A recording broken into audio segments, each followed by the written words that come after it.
They put me in a nursing home to steal my house. The police showed up with my real will. The moment my son Michael slipped the sedative into my morning coffee while pretending to kiss my cheek goodbye, I knew they were finally making their move. I watched through half-closed eyes as he nodded to my daughter-in-law Sandra, who was already on the phone with Shady Pines Nursing Home, confirming my emergency admission due to sudden cognitive decline. What they didn't know was that I'd switched the cups when Sandra created a distraction by dropping her purse, and Michael was about to take the longest nap of his entitled life while I executed the plan I'd been preparing for 6 months. If you're watching this, subscribe and let me know where you're watching from. Let me back up and tell you how I, Margaret Louise Brennan, age 71, went from trusting mother of 3 to vengeful strategist overnight. 6 months ago, on a humid Tuesday morning in Jacksonville, Florida, I was pruning my roses in the garden of my $2.3 million waterfront home when I heard voices drifting from the kitchen window. My daughter Jennifer was speaking in that careful tone she used with clients at her law firm. "Mom's getting worse," she said. "Yesterday she called me Patricia. She doesn't even have a friend named Patricia." "Perfect," Michael responded. "Document everything. Dr. Harrison says 3 more incidents and we can file for guardianship." "What about Tommy?" Sandra's voice, always so sweet to my face, sounded calculating now. "My baby brother's too soft, still thinks mommy walks on water. We don't tell him anything until it's done." Here's the thing about being underestimated. It gives you all the power if you're smart enough to use it. They thought I was just a helpless old woman whose mind was slipping. The Patricia incident?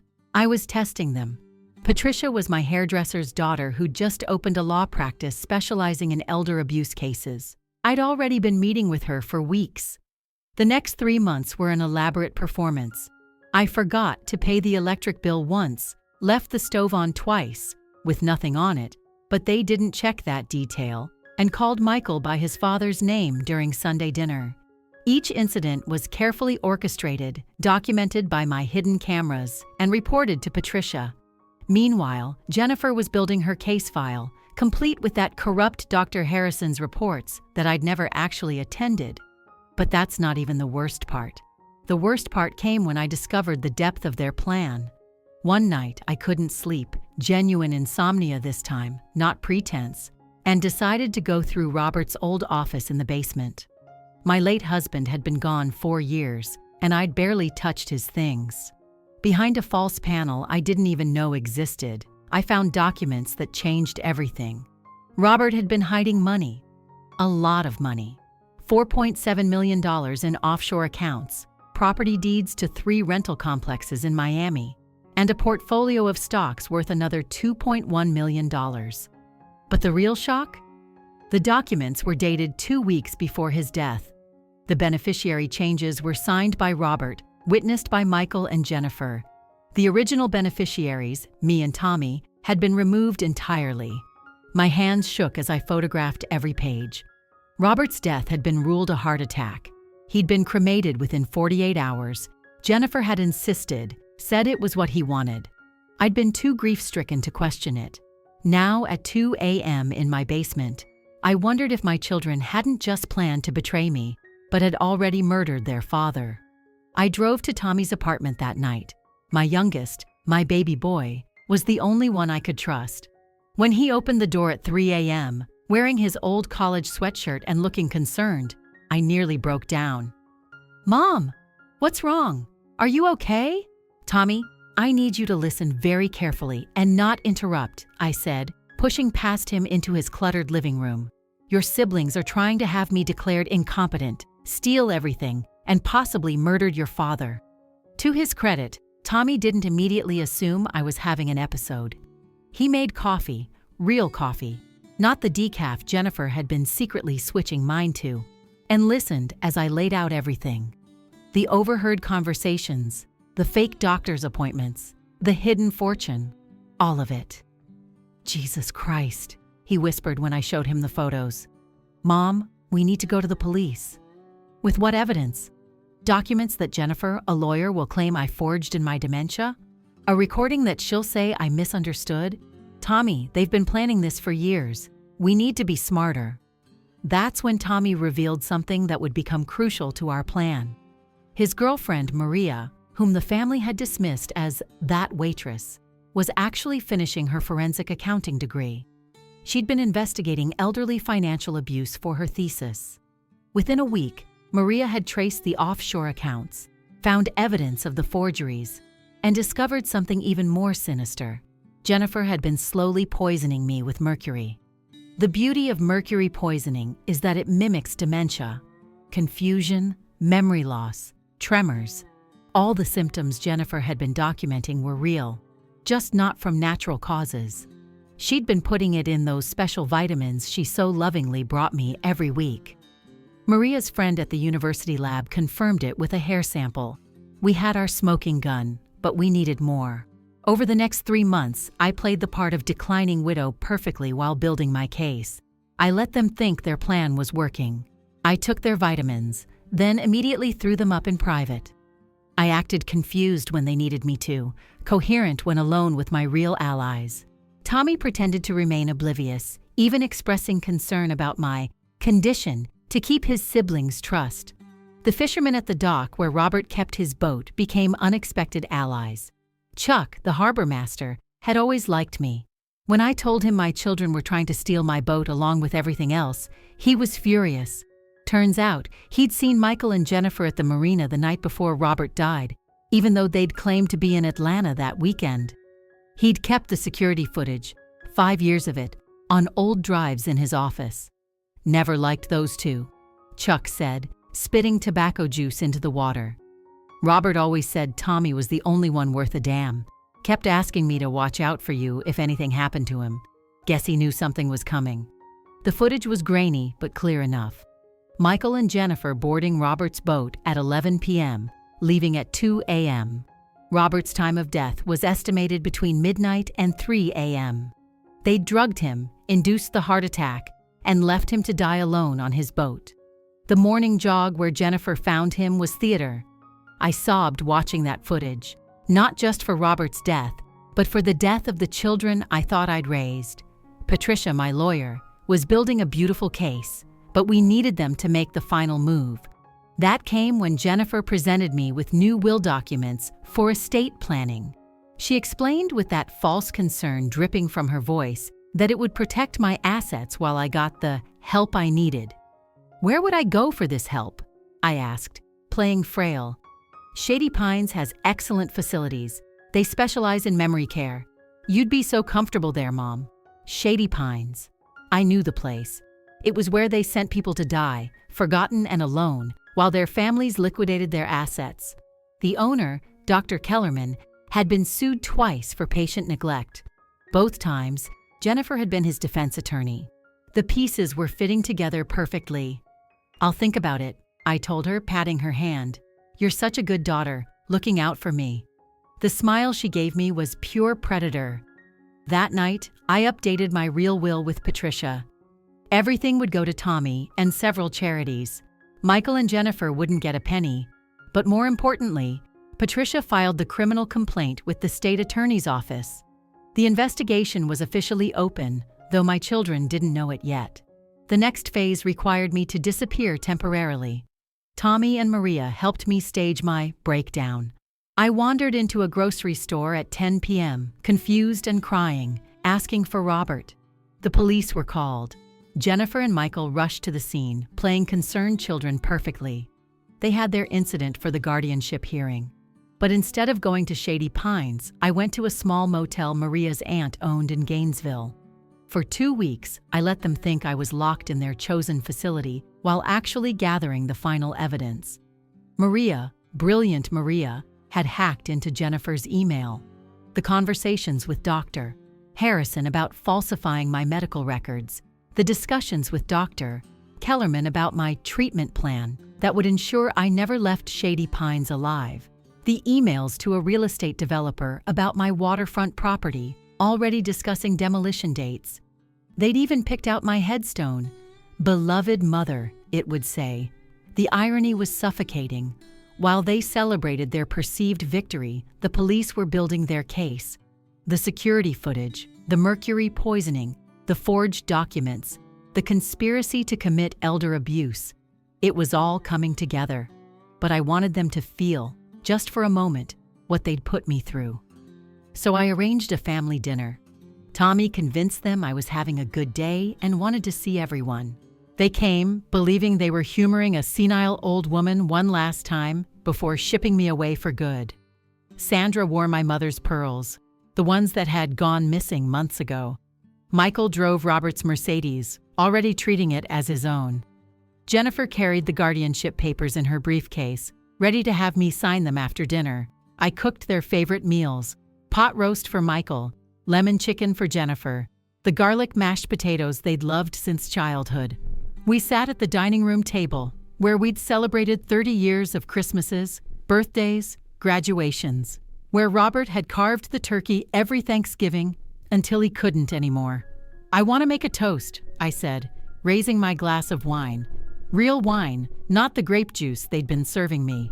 To family, to the people who've shown me what that word really means. They raised their glasses, smirking at each other. Tommy, who rushed here at 3 a.m. when I needed him. Maria, who used her brilliance to help an old woman in trouble. Chuck at the marina, who kept his promise to Robert. Patricia, who believed me when my own children wouldn't. Their smiles began to fade. And to Michael and Jennifer, I continued, my voice hardening, who killed their father for money and tried to kill their mother for more. Jennifer's glass shattered on the floor. Michael jumped up, his face purple with rage. "You crazy old bitch," he snarled. "You can't prove anything. We have the doctors, the lawyers, everything. You're going to Shady Pines tonight if I have to drag you myself." That's when the doorbell rang. Tommy answered it, and Detective Morrison walked in with 4 uniformed officers. "Michael Brennan, Jennifer Brennan Collins, you're under arrest for murder, attempted murder, conspiracy to commit elder abuse, and fraud." The look on their faces was almost worth everything they'd put me through. Almost. Sandra tried to run. She made it to the kitchen before an officer caught her. The pearls scattered across the floor, fake, of course. I'd sold the real ones months ago to fund the investigation. Let her steal costume jewelry while thinking she'd won. Dr. Harrison was arrested at his home that same night. Dr. Kellerman was taken from Shady Pines in handcuffs, while the state launched a full investigation into the facility. 17 other families came forward with similar stories. Jennifer's law firm dissolved within a month when the scandal broke. The trial was brutal. Hearing the full extent of their plan laid out in court, the slow poisoning, the gaslighting, the forged documents, Robert's murder, it broke something in me that will never fully heal. But when the jury delivered guilty verdicts on all counts, when the judge sentenced them each to 25 years to life, I felt something else. Vindication. Michael broke down crying, begging me to forgive him, saying he'd been manipulated by Jennifer. Jennifer maintained her innocence until the end, claiming I'd orchestrated everything in a dementia-fueled delusion. Sandra got 5 years as an accomplice. She was pregnant, another grandchild I'll never know, raised by her mother in prison. That's perhaps the cruelest irony of all. Tommy and Maria married last spring. They insisted on a small ceremony in my rose garden, the same roses I'd been pruning when this nightmare began. Maria's pregnant now with a child who will know their grandmother's real story, not the sanitized version we tell at parties. I kept the waterfront house, but it feels different now. The shadows are longer, the rooms quieter. I eat dinner most nights at Tommy and Maria's apartment, surrounded by takeout containers and genuine laughter. Chuck stops by twice a week to check on me, brings fresh fish and stories from the marina. Patricia became a friend, not just a lawyer. We play cards on Thursdays with 3 other women who've survived similar betrayals. We call ourselves the Survivors Club. The money Robert hid? It was never about greed for him. It was fear. He'd started suspecting Michael and Jennifer years before his death, started moving assets to protect me. The offshore accounts had video messages from him, explaining everything, apologizing for not being brave enough to confront them directly. He knew they were dangerous. He tried to protect me the only way he knew how. I wish he'd just talked to me instead. We could have faced them together. But here's the thing about revenge. It doesn't bring back what you've lost. Robert's still gone. The children I thought I raised never existed. Those loving faces at Christmas dinner were masks hiding monsters. The family photos lining my hallway are crime scene evidence now, not memories. You can't unknow that kind of betrayal. Still, I survived. At 71, I learned to check my own food for poison, to recognize gaslighting, to fight back against those who saw my age as weakness. I learned that family isn't blood. It's the people who stand by you when standing by you offers them nothing but the satisfaction of doing right. Some nights, I dream about the children Michael and Jennifer used to be. The gap-toothed smiles, the Mother's Day cards made from construction paper, the bedtime stories and scraped knees and proud moments at school plays. I mourn those children like they died, because in a way, they did. Greed killed them long before the police took them away. The waterfront house is being sold next month. Tommy and Maria are buying a bigger place, and they've invited me to move into their guest house. It's not about the money. The estate's worth more than any of us could spend. It's about being near people who love me for me, not for what I can leave them when I die. 43 years of motherhood, and this is what it came to. But I'm not bitter. I'm free. Free from the constant anxiety of wondering if my coffee's been poisoned. Free from checking my will hasn't been changed. Free from pretending I don't notice things going missing. Free from the exhausting performance of being less than I am to make dangerous people feel safe. Blood is thicker than water, but apparently not thicker than money. The saying should really end there, with the truth of it. When there's enough money involved, blood means nothing.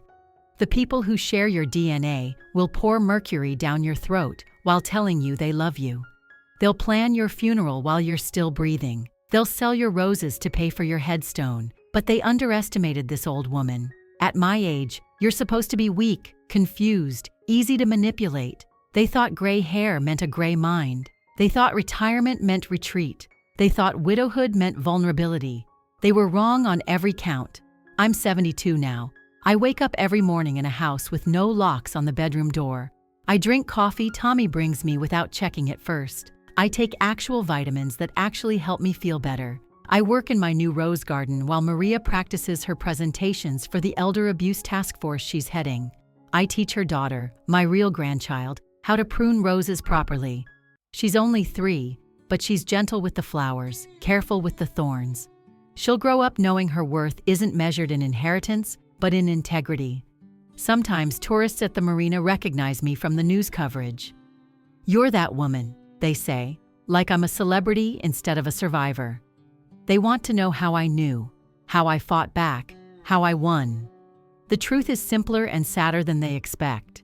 I paid attention. I trusted my instincts. I chose to fight instead of fade away. The district attorney called last week. 2 more families have come forward with suspicions about their elderly parents' deaths, both with connections to Jennifer's law firm. They want me to testify again, help them understand the patterns. Of course I said yes. If my story saves even one elderly person from what I went through, the telling is worth the pain of remembering. Tomorrow would have been Robert's 75th birthday. Tommy and I are taking his boat out. We kept it despite everything, cleaned it, blessed it, reclaimed it from the horror of his last night.